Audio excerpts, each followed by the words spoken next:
तो अस्सलाम वालेकुम, हाज़िर अपने नई वीडियो के साथ। तो आज का हमारा topic class 10 chemistry chapter number 5 environmental chemistry दी एटमॉस्फेयर में आज का हमारा topic number 5.4 acid rain and its effect. ठीक है, जिसमें हम एसिड रेन को जानेंगे और उसके असरात को देखेंगे कि क्या क्या असरात मुरतब होते हैं। ठीक है, तो एसिड रेन क्या बेटा, जो रेन वाटर जब एसिडिक हो जाए, ठीक है, रेन वाटर क्या हो जाए, एसिडिक हो जाए और वो बरसे तो हम उसको कहेंगे एसिड रेन। ठीक है, तो रेन वाटर जो है वो एसिडिक इन नेचर किस तरीके से होता है बेटा, जो एयर पॉल्यूटेंट्स रिलीज़ होती हैं, ठीक है, वो क्या है बेटा, हवा में जाती हैं, जैसे कि सल्फ़र डाइऑक्साइड, नाइट्रोजन डाइऑक्साइड। ठीक है, तो वो रेन वाटर के साथ रिएक्ट करेंगी और ख़तरनाक एसिड्स बनाएंगे, जैसे कि sulphuric acid, nitric acid, carbonic acid. ठीक है, तो वो पानी के साथ नीचे आएंगी तो मुख्तलिफ़ चीज़ों को नुकसान पहुँचाएंगी। ठीक है, तो आज हम बेटा देखते हैं, as you know that burning fossil fuel release sulphur. ठीक है, तो इस बात से भी आप बखूबी वाकिफ़ है कि अगर आप फॉसिल फ्यूल को बर्न करेंगे तो सल्फ़र का अखराज होगा। ठीक है, और उसके साथ साथ बेटा nitrogen oxide, carbon dioxide, carbon monoxide का भी अखराज होगा, जो कि लिखा नहीं गया। ठीक है, तो इससे कोई मसला नहीं।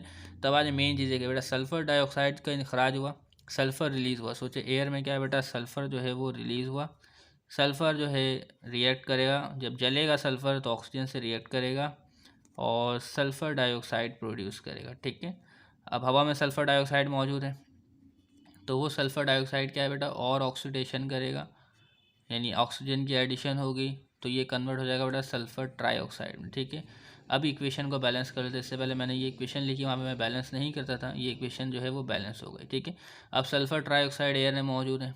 ठीक है, तो सल्फ़र ट्राईऑक्साइड हवा में मौजूद है और वो रिएक्ट करेगा बेटा वाटर के साथ, रेन वाटर के साथ। ठीक है, तो ये बनाएगा बेटा H2SO4। ठीक है, तो जब ये H2SO4 बारिश के साथ आएगा और बारिश का जो pH है वो कम हो जाएगा, pH कम होने का मतलब H+Ing कंसनट्रेशन में इजाफा हो चुका है। ठीक है, तो वो हमारे बहुत सारी चीज़ों को नुकसान पहुंचाएगा। तो इसकी इफ़ेक्ट्स को हम आगे देखेंगे। तो sulphur dioxide is converted to H2SO4 by rain water. ठीक है, ये बात क्लियर हो गई।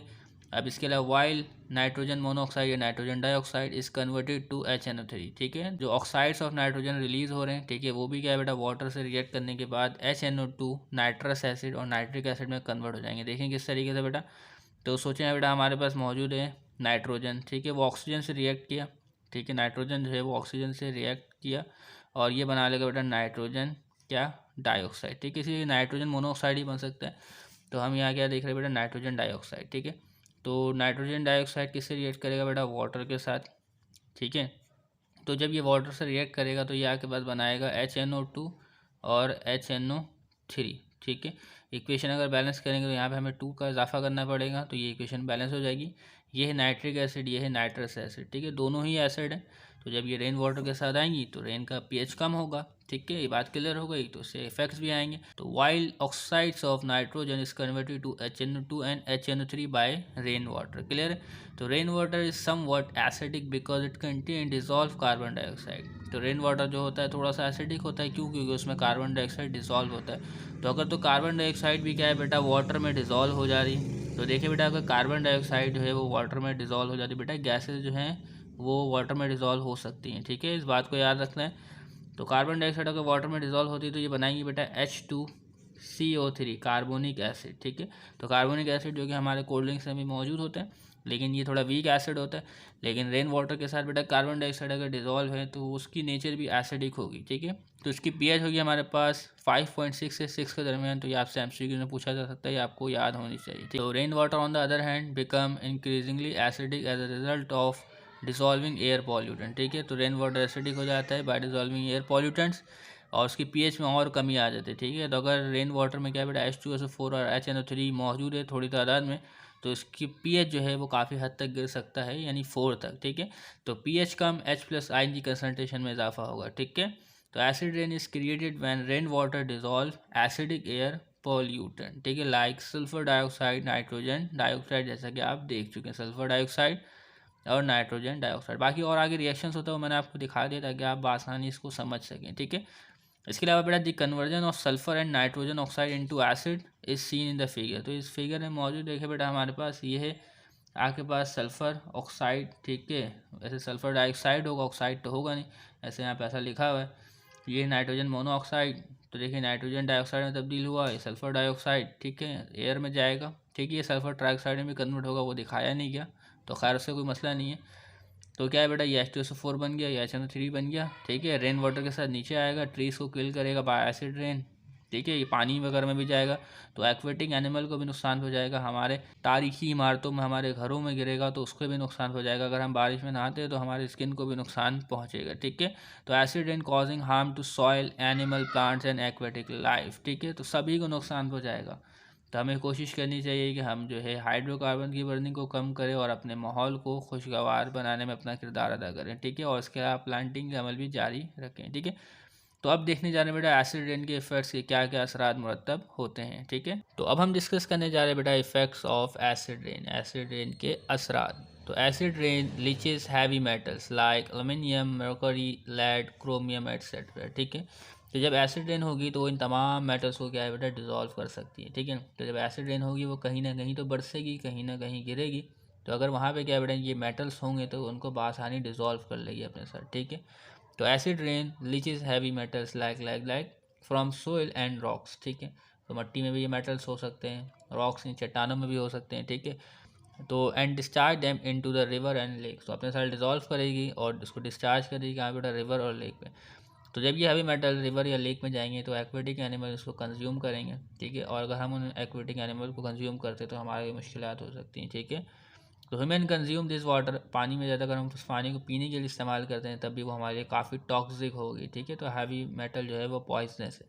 तो human consume this water as a source of drinking water, this metal build up to hazards level in the body, ठीक है। और उस पानी को अगर हम इस्तेमाल करते रहते हैं तो वो मेटल्स हमारे अंदर डिपॉजिट होता रहेगा और एक हद तक बढ़ जाएगा कि पॉइजनस हो सकती है, ठीक है। और उससे जान भी जा सकती है, ठीक है। तो these metal build up to hazardous level in the human body. The aquatic life in lakes on the other hand suffers as a result of the high concentration of this metal, ठीक है। तो aquatic animal भी वो सफ़र करेंगे, मुश्किलात का सामना होगा अगर इन मेटल्स की कंसनट्रेशन में इजाफा होता है लेक या रिवर में, ठीक है। The fish gills become clogged when there is a very high concentration of aluminium ion, ठीक है। तो अगर क्या बेटा पानी में एल्यूमिनियम आयन की तादाद में इजाफा होता है, ठीक है, तो मछलियों के जो गिल्स हैं, ठीक है, जिसको गलफड़े भी कहते हैं, तो उसमें क्या हो जाएगा बेटा, क्लॉग हो जाएगा, उसमें बंदिश हो जाएगी, ठीक है। तो बंदिश होगी तो सांस लेने में रुकावट होगी, तो क्या है बेटा वो जो आबी जानवर है वो तमाम जो है मौत का शिकार हो जाएंगे, ठीक है। तो it causes fish to suffocate and die as a result, ठीक है। और इसके अलावा बेटा एसिड रेन का दूसरा इफेक्ट है acid rain eats away calcium carbonate, ठीक है। तो एसिड रेन क्या करेगी बेटा, कैल्शियम कार्बोनेट को तबाह कर देती है, इसको डिकम्पोज कर देती है। कैसे बेटा, आपके पास मार्बल और लाइम स्टोन चूने के पत्थर में कैल्शियम कार्बोनेट मौजूद होता है, ठीक है। तो जब क्या बेटा उसके ऊपर एसिड रेन बरसती है तो वो कैल्शियम कार्बोनेट को ख़त्म कर देती है, यानी डिकम्पोज कर देती है। तो उससे अगर क्या है बेटा, अगर हमारे बिल्डिंग्स में, हमारी इमारतों में मार्बल मौजूद है, लाइम स्टोन मौजूद है, तो उसको काफ़ी नुकसान पहुंचेगा। अगर उसको नुकसान पहुंचेगा तो हमारी इमारतों को भी क्या है बेटा नुकसान पहुंचेगा और इमारतें जो हैं वो ख़राब हो जाएंगी, ठीक है। तो acid rain Yeats away the calcium carbonate in marble and lime stone which is found in many structures and monument. तो कोई भी बिल्डिंग्स बनाते बेटा उसमें मार्बल और लाइम स्टोन का भी इस्तेमाल होता है। तो as a result these structure are becoming increasingly drab and degraded. तो बिल्डिंग्स के जो स्ट्रक्चर है वो डिग्रेडेड हो जाएंगे, ख़राब हो जाएंगे, ठीक है। इसके अलावा बेटा आपके पास तीसरा इफेक्ट है एसिड रेन का। Acid rain makes the soil more acidic. तो जब एसिडिक वाटर गिरेगा बेटा रेन वाटर में से तो आपके पास जो मिट्टी है वो एसिडिक हो जाएगी। तो अगर बेटा मिट्टी एसिडिक हो जाती है तो आपकी फसल की जो ग्रोथ है उसमें रुकावट का सामना होगा, ठीक है। तो acid rain makes the soil more acidic, many crops and plant are unable to thrive in such condition, ठीक है। तो फसलें और प्लांट जो है इन हालात में सर्वाइव नहीं कर सकते। It also raises the level of hazards metal in the soil. तो एसिड रेन होगा तो इन मेटल्स को डिजोल्व करके मिट्टी में भी लाएगा, ठीक है। अगर वो मेटल जो है मिट्टी में आती तो हमारे प्लांट का भी हिस्सा बनेगी और प्लांट हम कंज्यूम करेंगे तो हमारी बॉडी में भी शामिल हो जाएंगी, ठीक है। विच डैमेज अ प्लांट, और ये जो हैवी मेटल्स है प्लांट को भी डैमेज करते हैं, ठीक है। Because of the acidity of soil even elderly trees are impacted, ठीक है। जो बहुत पुराने पुराने दरख्त हैं वो भी क्या होते हैं बेटा, इनके असरात में आते हैं, ठीक है। और इसके अलावा बेटा देयर डेवलपमेंट इज़ स्लो, तो इनकी जो तरक्की का अमल है वो भी रुक जाता है, ठीक है। यानी प्लांट जो है उगने में सुस्त रवि का शिकार हो जाते हैं। और इसके अलावा बेटा they wilt and perish as a result of dryness, ठीक है। जो प्लांट होंगे वो ड्राइनेस की वजह से रफ्ता रफ्ता क्या है बेटा ख़त्म हो जाएंगे, ठीक है। ये तीसरा इफेक्ट हो गया एसिड रेन का, क्योंकि पानी एसिडिक होगी तो हमारे प्लांट की जो ग्रोथ है वो मुतासिर होगी, ठीक है। तो अगर क्या है हैवी मेटल से आते हैं किसमें बेटा, झील में, लेक में, तो क्या है बेटा, एक्वेटिक एनिमल्स की लाइफ जो है वो मुतासर होगी। ठीक है, और इसी तरीके से अगर एसिड रेन जो है बिल्डिंग्स के ऊपर गिरता है तो उसमें कैल्शियम कार्बोनेट होता है तो वो डिग्रेड कर देगा बिल्डिंग को। ठीक है, एसिड रेन। इसके अलावा बेटा चौथा इफेक्ट एसिड रेन का, acid rain causes direct harm to trees and plant, direct harm करेगा। ठीक है, क्योंकि एसिड रेन डायरेक्ट ट्रीज के ऊपर भी गिरेंगी और प्लांट्स के ऊपर भी गिरेंगी। ठीक है, तो इससे क्या होगा बेटा, उनकी डेवलपमेंट जो है वो मुतासर होंगी। ठीक है, ये बात क्लियर है। प्लांट डेवलपमेंट में B immediate depending on the severity of the injury. तो प्लांट की जो ग्रोथ है वो डिपेंड करेगी बेटा इंजरी कितनी सीवियर आई, कितनी शिद्दत की आई, कितनी ख़तरनाक आई। ठीक है, तो अगर तो इंजरी बहुत ज़्यादा सीवियर है, बहुत ज़्यादा ख़तरनाक है, तो प्लांट की जो ग्रोथ है वो काफ़ी हद तक मुतासर होगी। ठीक है, और इसके अलावा बेटा plants capacity to withstand cold और illness deteriorates and eventually perish. ठीक है, तो बेटा इस तरीके से प्लांट को सीवियर इंजरी आएगी तो प्लांट जो है वो खड़े रहने के भी काबिल में रहेगा। ठीक है, सीरियस इलनेस होके, और वो क्या है बेटा, एक वक्त आएगा कि वो ख़त्म हो जाएगा। ठीक है, तो इस तरीके से बेटा हमने कुछ इफेक्ट्स देखे एसिड रेन की। तो उम्मीद करते हैं तमाम बातें आपको क्लियर हो गई होंगी। तो तब तक के लिए इजाज़त दीजिएगा, चैनल को सब्सक्राइब कीजिएगा। अल्लाह हाफ़िज़।